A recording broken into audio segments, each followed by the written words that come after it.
स्वः तत्सवितुर्वरेण्यं भर्गो देवस्य धीमहि धियो यो नः प्रचोदयात्. ॐ शान्ति शान्ति शान्ति. Namaste, my dear friends. Today I am discussing about the Jnani and the world as explained in detail by Bhagwan Sri Ramana Maharshi. All misconceptions and misunderstandings are removed. Just listen and watch this video carefully. You will know exactly the meaning of Jnani and the world and relation between Jnani and the world. It is all in the form of question answer. Questions are put by the devotees and replies are given by Maharshi Ramana. Let us see.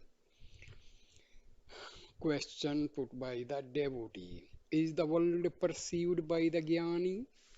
Maharshi, from whom is the question? Is it from a Jnani or Ajnani? Devotee, from an Ajnani, I admit. Maharshi, is it the world that seeks to decide the issue about its deity? The doubt arises in you. Know in the first instance who the doubter is, and then you may consider if the world is real or not. Devotee, the Ajnani sees and knows the world and its objects, which affect his senses of touch, taste, etc. Does the Jnani experience the world in like manner? Maharshi, you talk of seeing and knowing the world, but without knowing yourself, the knowing subject without whom there is no knowledge of the object. How can you know the true nature of the world, the known object? No doubt, the objects affect the body and the sense organs, but is it to your body that the question arises? Does the body say, I feel the object, it is real? Or is it the world that says to you, I, the world, am real? Devotee, I am only trying to understand the Jnani's point of view about the world. Is the world perceived after self-realization? Maharshi, why worry yourself about the world and what happens to it after self-realization? First, realize the self. What does it matter if the world is perceived or not? Do you gain anything to help you in your quest by the non-perception of the world during sleep? Conversely, what would you lose now by the perception of the world? It is quite immaterial to the Jnani or Ajnani if he perceives the world or not. It is seen by both, but their viewpoints differ. Devotee. If the Jnani and the Ajnani perceive the world in like manner, where is the difference between them? Maharshi, seeing the world, the Jnani sees the self which is the substratum of all that is seen. The Ajnani, whether he sees the world or not, is ignorant of his true being the self. Take the instance of moving pictures on the screen in the cinema show. What is there in front of you before the play begins? Merely the screen. On that screen, you see the entire show, and for all appearances, the pictures are real. But go and try to take hold of them. What do you take hold of? Merely the screen on which the pictures appeared so real. After the play, when the pictures disappear, what remains? The screen again. So with the self. That alone exists. The pictures come and go. If you hold on to the self, you will not be deceived by the appearance of the pictures. Nor does it matter at all if the pictures appear or disappear. Ignoring the self, the Agyani thinks the world is real. Just as ignoring the screen, he sees merely the pictures as if they existed apart from it. If one knows that without the seer there is nothing to be seen, just as there are no pictures without the screen, one is not deluded. The Jnani knows that the screen, the pictures, and the sight thereof are but the self. With the picture, the self is in its manifest form. Without the pictures, it remains in the unmanifest form. To the Jnani, it is quite immaterial if the self is in the one form or the other. He is always the self. But the Ajnani, seeing the Jnani active, gets confounded. Devotee, it is just that point that prompted me to put my first question, whether one who has realized the self perceives the world as we do, and if he does, I should like to know how Sri Bhagwan felt about the mysterious disappearance of the photo yesterday. Maharshi smiling. You are referring to the photo of the Madurai temple. A few minutes earlier, it was passing through the hands of the visitors who looked at it in turn. Evidently, it was misled among the pages of some book or other they were consulting. Devotee, yes, it was that incident. How does Bhagwan view it? There was anxious search for the photo which in the end could not be found. How does Bhagwan view the mysterious disappearance of the photo just at the moment when it was wanted? Maharshi, suppose you dream that you are taking me to your distant country, Poland. You wake up and ask me, I dreamed so and so. Did you also have some such dream or know in some other way that I was taking you to Poland? What significance will you attach to such an inquiry? Devotee, but with regard to the missing photo, the whole incident took place in front of Sri Bhagwan. Mercy, the seeing of the photo, its disappearance, as well as your present inquiry are all mere workings of mind. There is a Puranic story which illustrates the point. When Sita was missing from the forest hermitage, Rama went about in search of her, wailing, O Sita, Sita. It is said that Parvati and Parmeshwara saw from above what was taking place in the forest. Parvati expressed her surprise to Shiva and said, You praised Rama as the perfect being. See how he behaves and grieves at the loss of Sita. Shiva replied, If you are skeptical about Rama's perfection, then put him to the test yourself. Through your yoga maya, transform yourself into the likeness of Sita and appear before him. Parvati did so. She appeared before Rama in the very likeness of Sita, but to her astonishment, Rama ignored her presence and went on as before, calling out, O Sita, as if he were blind. Devotee, I am unable to grasp the moral of the story.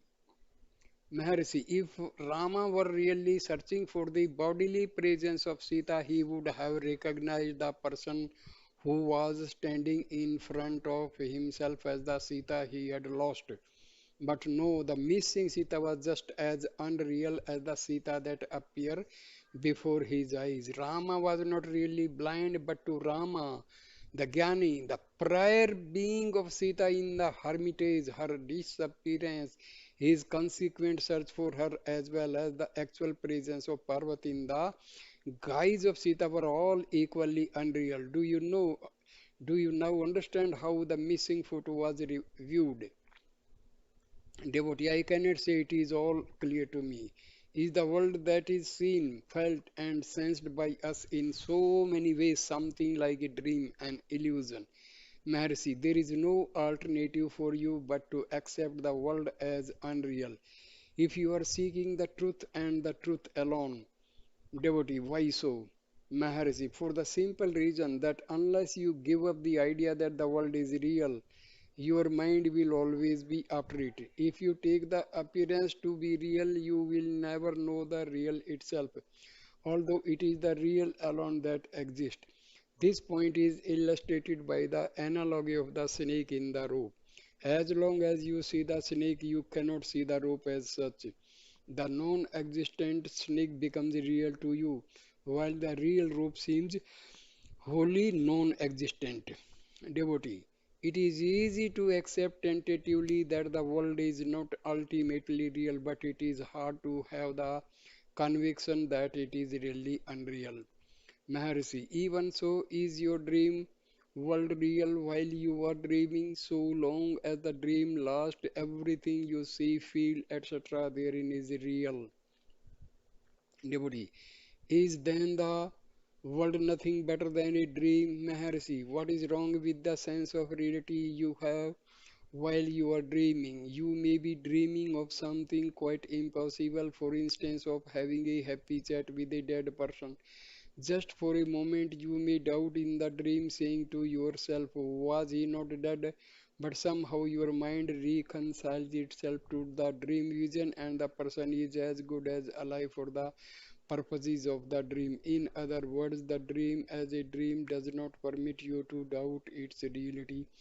Even so, you are unable to doubt the reality of the world of your wakeful experience. How can the mind, which has itself created the world, accept it as unreal? That is the significance of the comparison made between the world of wakeful experience and the dream world. Both are but creations of the mind, and so long as the mind is engrossed in either, it finds itself unable to deny the reality of the dream world while dreaming and of the waking world while awake. If, on the contrary, you withdraw your mind completely from the world and turn it within and abide thus, that is, if you keep awake always to the self which is the substratum of all experience, you will find the world of which alone you are now aware just as unreal as the world in which you lived in your dream.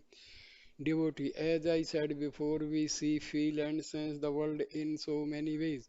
These sensations are the reactions to the objects seen, felt, etc., and are not mental creations as in dreams, which differ not only from person to person but also with regard to the same person. Is that not enough to prove objective reality of the world? Maharshi, all this talk about inconsistencies and their attribution to the dream world arises only now when you are awake. While you are dreaming, the dream was a perfectly integrated whole. That is to say, if you felt thirsty in a dream, the illusory drinking of illusory water did quench your illusory thirst, but all this was real and not illusory to you so long as you did not know that the dream itself was illusory. Similarly, with the waking world and the sensations you now have get coordinated to give you the impression that the world is real. If, on the contrary, the world is a self existent reality, that is what you evidently mean by its objectivity. What prevents the world from revealing itself to you in sleep? You do not say you have not existed in your sleep. Devotee, neither do I deny the world's existence while I am asleep. It has been existing all the while. If during my sleep I did not see it, others who are not sleeping saw it. Mercy, to say you existed while asleep, was it necessary to call in the evidence of others so as to prove it to you? Why do you seek their evidence now? Those others can tell you of having seen the world during your sleep only when you yourself are awake. With regard to your own existence, it is different. On waking up, you say you had a sound sleep, so that to that extent you are aware of yourself in the deepest sleep. Whereas you have not the slightest notion of the world's existence, then even now, while you are awake, is it the world that says I am real, or is it you? Devotee, of course, I say it, but thank you. But I say it of the world.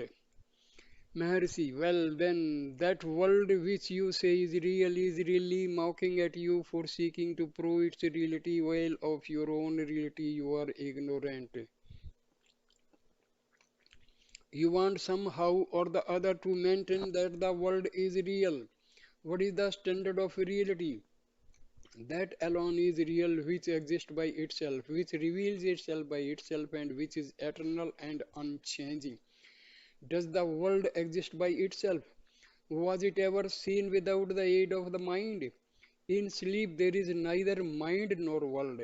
When awake, there is the mind and there is the world.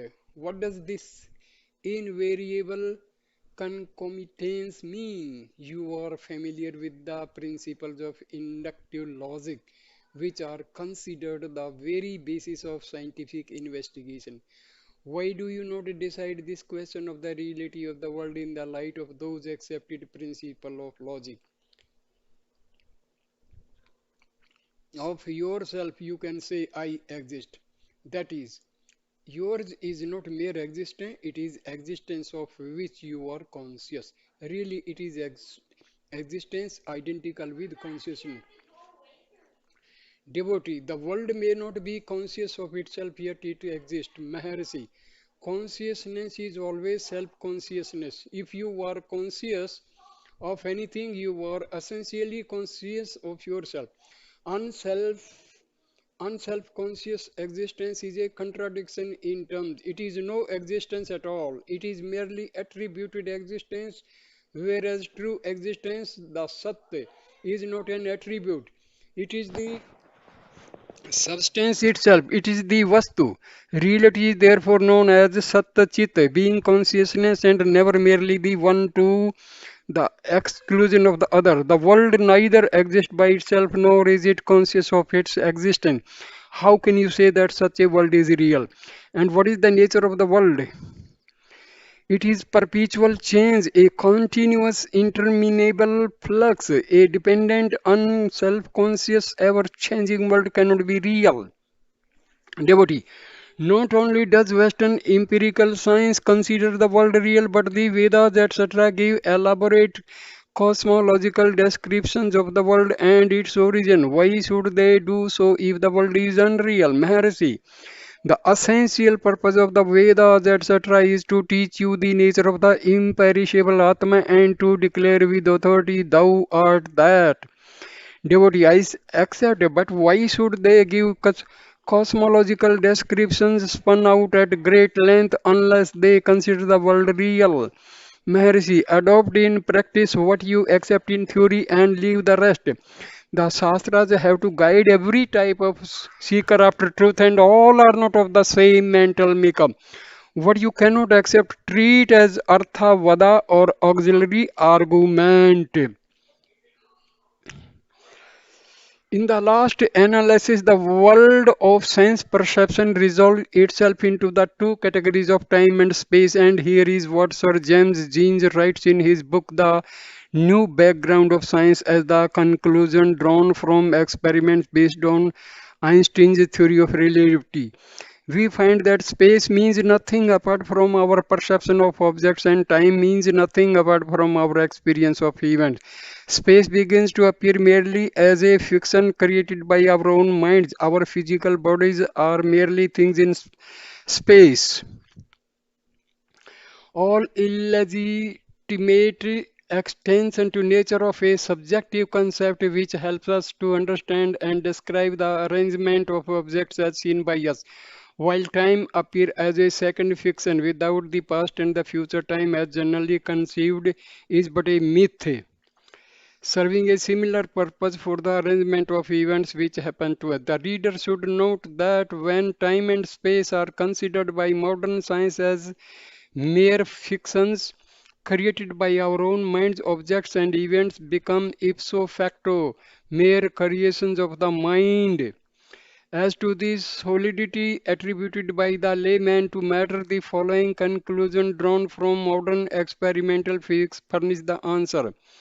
Number one, science knows nothing about the real nature of the constituents of the atom. It knows only the radiations that comes out of it, but never the source itself. Second, since the atom continually radiates energy, the electron at one time can never be identified with the electron at another time. 3. The electron ceases altogether to have the properties of a thing as conceived by common sense. It is merely a region from which energy may radiate. The following is the conclusion Bertrand Russell draws, now owing chiefly to two German physicists, Heisenberg and Schrödinger. The last vestige of the old solid atom have melted away. Matter has become as ghostly as anything in a spiritualist's scenes. Let the reader now judge for himself in what way the waking world of sense perception is fundamentally different from the dream world, reminding himself of what has been stated above in the body of the chapter and of the following for who am I, except that the wakeful state is long and the dream state is short, there is no difference between the two. This truth, echoed by modern science, is expressed by Dr. Edin Gutton. Thus, the frank realization that physical science is concerned with the world of shadows is one of the most significant advances. In the world of physics, we watch a shadow graph performance of the drama of familiar life. So, dear friends, here I end the video. Please like, comment, and share the video. And please subscribe my channel. Thank you, my dear friend. Thank you a lot. Namaskar.